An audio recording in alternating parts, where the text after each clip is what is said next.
We passed a few sad hours until 11 o'clock, when the trial was to commence. My father and the rest of the family being obliged to attend as witnesses, I accompanied them to the court. During the whole of this wretched mockery of justice, I suffered living torture. It was to be decided whether the result of my curiosity and lawless devices would cause the death of two of my fellow beings, one a smiling babe full of innocence and joy, the other far more dreadfully murdered, with every aggravation of infamy that could make the murder memorable in horror. Justine also was a girl of merit and possessed qualities which promised to render her life happy. Now all was to be obliterated in an ignominious grave, and I the cause. 1,000 times rather would I have confessed myself guilty of the crime than ascribed to Justine. But I was absent when it was committed, and such a declaration would have been considered as the ravings of a madman, and would not have exculpated her who suffered through me. The appearance of Justine was calm. She was dressed in mourning, and her countenance, always engaging, was rendered, by the solemnity of her feelings, exquisitely beautiful. Yet she appeared confident in innocence and did not tremble, although gazed on and execrated by the thousands, for all the kindness which her beauty might otherwise have excited was obliterated in the minds of the spectators by the imagination of the enormity she was supposed to have committed. She was tranquil, yet her tranquillity was evidently constrained, and as her confusion had before been adduced as a proof of her guilt, she worked up her mind to an appearance of courage. When she entered the court, she threw her eyes around it and quickly discovered where we were seated. A tear seemed to dim in her eye when she saw us, but she quickly recovered herself, and a look of sorrowful affection seemed to attest her utter guiltlessness. The trial began, and after the advocate against her had stated the charge, several witnesses were called. Several strange facts combined against her, which might have staggered any one who had not such proof of her innocence as I had. She had been out the whole of the night on which the murder had been committed, and towards morning had been perceived by a market woman not far from the spot where the body of the murdered child had been afterwards found. The woman asked her what she did there, but she looked very strangely, and only returned a confused and unintelligible answer. She returned to the house about 8 o'clock, and when one inquired where she had passed the night, she replied that she had been looking for the child, and demanded earnestly if anything had been heard concerning him. When shown the body, she fell into violent hysterics and kept her bed for several days. The picture was then produced which the servant had found in her pocket, and when Elizabeth, in a faltering voice, proved that it was the same which, an hour before the child had been missed, she had placed around his neck, a murmur of horror and indignation filled the court. Justine was called on for her defence. As the trial had proceeded, her countenance had altered. Surprise, horror, and misery were strongly expressed. Sometimes she struggled with her tears, but when she was desired to plead, she collected her powers and spoke in an audible, although variable voice. "God knows," she said, "how entirely I am innocent, but I do not pretend that my protestations should acquit me. I rest my innocence on a plain and simple explanation of the facts which have been adduced against me, and I hope the character I have always borne will incline my judges to a favourable interpretation, where any circumstance appears doubtful or suspicious." She then related that, by the permission of Elizabeth, she had passed the evening of the night on which the murder had been committed at the house of an aunt at Chêne, a village situated about a league from Geneva. On her return, at about 9 o'clock, she met a man who asked her if she had seen anything of the child, who was lost. She was alarmed by this account, and passed several hours in looking for him, when the gates of Geneva were shut, and she was forced to remain several hours of the night in a barn belonging to a cottage, being unwilling to call up the inhabitants, to whom she was well known. Most of the night she spent here watching. Towards morning she believed that she slept for a few minutes. Some steps disturbed her, and she woke. It was dawn, and she quitted her asylum, that she might again endeavour to find my brother. If she had gone near the spot where his body lay, it was without her knowledge. That she had been bewildered when questioned by the market woman was not surprising, since she had passed a sleepless night, and the fate of poor William was yet uncertain. Concerning the picture she could give no account. I know, continued the unhappy victim, how heavily and fatally this one circumstance weighs against me, but I have no power of explaining it, and when I have expressed my utter ignorance, I am only left to conjecture concerning the probabilities by which it might have been placed in my pocket. But here also I am checked. I believe that I have no enemy on earth, and none surely would have been so wicked as to destroy me wantonly. Did the murderer place it there? I know of no opportunity afforded him for so doing, or, if I had, why should he have stolen the jewel, to part with it again so soon? I commit my cause to the justice of my judges, yet I see no room for hope. I beg permission to have a few witnesses examined concerning my character, and if their testimony shall not overweigh my supposed guilt, I must be condemned, although I would plead my salvation on my innocence. Several witnesses were called who had known her for many years, and they spoke well of her, but fear and hatred of the crime of which they supposed her guilty rendered them timorous and unwilling to come forward. Elizabeth saw even the last resource. Her excellent dispositions and irreproachable conduct about to fail the accused when, although violently agitated, she desired permission to address the court. I am, said she, the cousin of the unhappy child who was murdered, or rather his sister, for I was educated by and have lived with his parents ever since, and even long before his birth.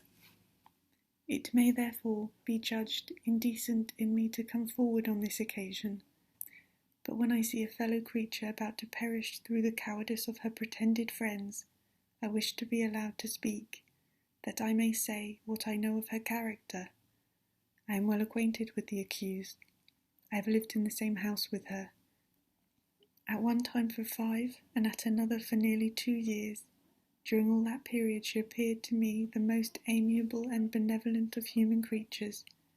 She nursed Madame Frankenstein, my aunt, in her last illness, with the greatest affection and care, and afterwards attended her own mother during a tedious illness, in a manner that excited the admiration of all who knew her, after which she again lived at my uncle's house, where she was beloved by all the family. She was warmly attached to the child who is now dead, and acted towards him like a most affectionate mother. For my own part, I do not hesitate to say that, notwithstanding all the evidence produced against her, I believe and rely on her perfect innocence. She had no temptation for such an action. As to the bauble on which the chief proof rests, if she had earnestly desired it, I should have willingly given it to her. As much do I esteem and value her. A murmur of approbation followed Elizabeth's simple and powerful appeal, but it was excited by her generous interference, and not in the favour of poor Justine, on whom the public indignation was turned with renewed violence, charging her with the blackest ingratitude. She herself wept as Elizabeth spoke, but she did not answer. My own agitation and anguish was extreme during the whole trial. I believed her in her innocence. I knew it. Could the demon who had, I did not for a minute doubt, murdered my brother also, in his hellish sport, have betrayed the innocents to death and ignominy? I could not sustain the horror of my situation, and when I perceived that the popular voice and the countenance of the judges had already condemned my unhappy victim, I rushed out of the court in agony. The tortures of the accused did not equal mine. She was sustained by innocence, but the fangs of remorse tore my bosom and would not forego their hold. I passed a night of unmingled wretchedness. In the morning I went to the court. My lips and throat were parched. I dared not ask the fatal question, but I was known, and the officer guessed the cause of my visit. The ballots had been thrown. They were all black, and Justine was condemned. I cannot pretend to describe what I then felt. I had before experienced sensations of horror, and I have endeavoured to bestow upon them adequate expressions, but words cannot convey an idea of the heart-sickening despair that I then endured. The person to whom I addressed myself added that Justine had already confessed her guilt. That evidence, he observed, was hardly required in so glaring a case, but I am glad of it, and, indeed, none of our judges like to condemn a criminal upon circumstantial evidence, be it ever so decisive. This was strange and unexpected intelligence. What could it mean? Had my eyes deceived me? And was I really as mad as the whole world would believe me to be if I disclosed the object of my suspicions? I hastened to return home, and Elizabeth eagerly demanded the result. "My cousin," replied I, "it is decided as you may have expected. All judges had rather that 10 innocent should suffer than that 1 guilty should escape. But she has confessed." This was a dire blow to poor Elizabeth, who had relied with firmness upon Justine's innocence. "Alas," said she, "how shall I ever again believe in human goodness? Justine, whom I loved and esteemed as my sister, how could she put on those smiles of innocence only to betray? Her mild eyes seemed incapable of any severity or guile, and yet she has committed a murder." Soon after we heard that the poor victim had expressed a desire to see my cousin. My father wished her not to go, but said that he left it to her own judgment and feelings to decide. "Yes," said Elizabeth, "I will go, although she is guilty, and you, Victor, shall accompany me. I cannot go alone." The idea of this visit was torture to me, yet I could not refuse. We entered the gloomy prison chamber and beheld Justine sitting on some straw at the farther end. Her hands were manacled, and her head rested on her knees. She rose on seeing us enter, and when we were left alone with her, she threw herself at the feet of Elizabeth, weeping bitterly. My cousin wept also. "Oh, Justine," said she, "why did you rob me of my last consolation? I relied on your innocence, and although I was then very wretched, I was not so miserable as I am now." "And do you also believe that I am so very, very wicked? Do you also join with my enemies to crush me, to condemn me as a murderer?" Her voice was suffocated with sobs. "Rise, my poor girl," said Elizabeth. "Why do you kneel? If you are innocent, I am not one of your enemies. I believed you guiltless, notwithstanding every evidence, until I heard that you had yourself declared your guilt. That report you say is false, and be assured, dear Justine, that nothing can shake my confidence in you for a moment but your own confession." "I did confess, but I confessed a lie.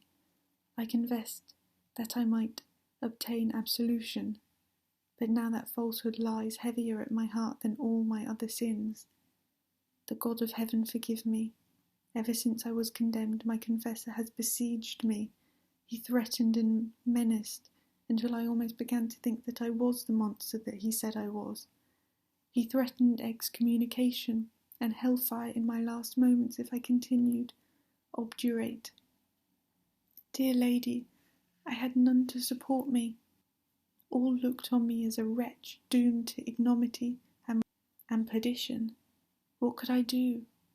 In an evil hour I subscribed to a lie, and now only am I truly terrible." She paused, weeping, and then continued, "I thought with horror, my sweet lady, that you should believe your Justine, whom your blessed aunt had so highly honoured, and whom you loved, was a creature capable of a crime which none but the devil himself could have perpetrated. Dear William, dearest blessed child, I soon shall see you again in heaven, where we shall all be happy, and that consoles me, going as I am to suffer ignominy and death. Oh, Justine, forgive me for having for one moment distrusted you. Why did you confess? But do not mourn, dear girl. Do not fear. I will proclaim, I will prove your innocence. I will melt the stony hearts of your enemies with my tears and prayers. You shall not die. You, my playfellow, my companion, my sister, perish on the scaffold. No, no, I could never survive so horrible a misfortune." Justine shook her head mournfully. "I do not fear to die," she said. "That pang is past. God raises my weakness and gives me courage to endure the worst. I leave a sad and bitter world, and if you remember me and think of me as one unjustly condemned, I am resigned to the fate awaiting me. Learn from me, dear lady, to submit in patience to the will of heaven." During this conversation I had retired to a corner of the prison room, where I could conceal the horrid anguish that possessed me. Despair. Who dared talk of that? The poor victim, who on the morrow was to pass the awful boundary between life and death, felt not, as I did, such deep and bitter agony.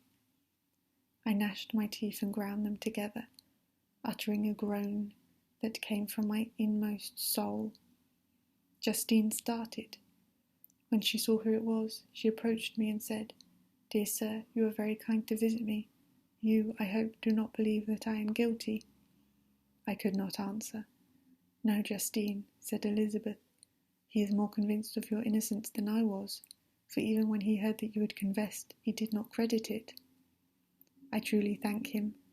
In these last moments, I feel the sincerest gratitude towards those who think of me with kindness.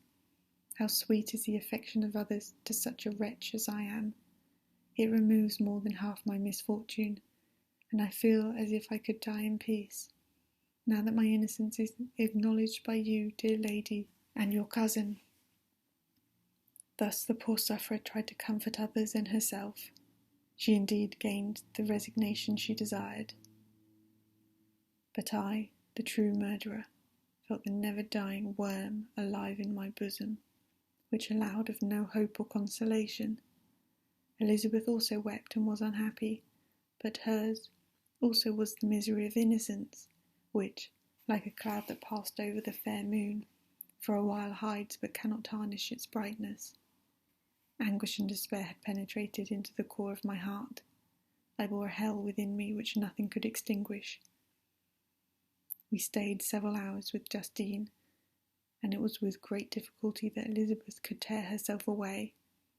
"I wish," cried she, "that I were to die with you. I cannot live in this world of misery." Justine assumed an air of cheerfulness, while she with difficulty repressed her bitter tears. She embraced Elizabeth and said, in a voice of half-suppressed emotion, "Farewell, sweet lady, dearest Elizabeth, my beloved and only friend. May heaven in its bounty bless and preserve you. May this be the last misfortune that you will ever suffer. Live and be happy, and make others so." On the morrow Justine died. Elizabeth, half rendering eloquence, failed to move the judges from their settled conviction in the criminality of the saintly sufferer. My passionate and indignant appeals were lost upon them, and when I received their cold answers and heard the harsh, unfeeling reasoning of these men, my purposed avowal died away on my lips. Thus I might proclaim myself a madman. not to revoke the sentence passed upon my wretched victim. She perished on the scaffold as a murderess. From the tortures of my own heart, I turned to contemplate the deep and voiceless grief of my Elizabeth.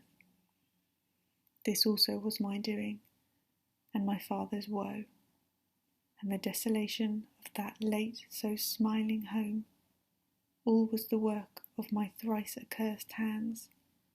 Ye weep, unhappy ones, but these are not your last tears. Again shall you raise the funeral wail, and the sound of your lamentations shall again and again be heard. Frankenstein, your son, your kinsman, your early, much-loved friend, he who would spend each vital drop of blood for your sakes, who has no thought nor sense of joy except as it is mirrored also in your dear countenances, who would fill the air with blessings and spent his life in serving you.